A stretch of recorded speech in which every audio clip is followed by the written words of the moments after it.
I said last August 4, the 2025 budget is the most corrupt budget ever passed by this Congress and perhaps by the entire Philippine history.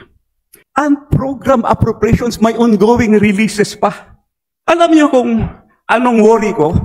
For us, legislators, even the executive, must consider that the number one priority of the Constitution says that education will be given the priority and the highest budget year per year.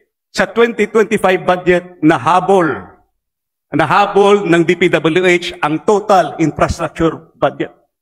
Kahit ano pang sasabihin nila at binago yung composition, still, malaki pa rin ang infrastructure budget kaysa education sector. And they are still releasing from unprogrammed funds. Mas lalong lumaki yung gap.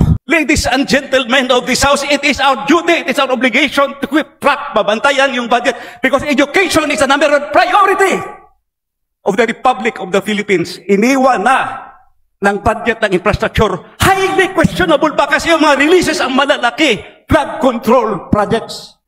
Where can we get respect from that? This Congress have a very big role to perform, to correct the image, to correct the impression. We must be able to come up with an honest to goodness budget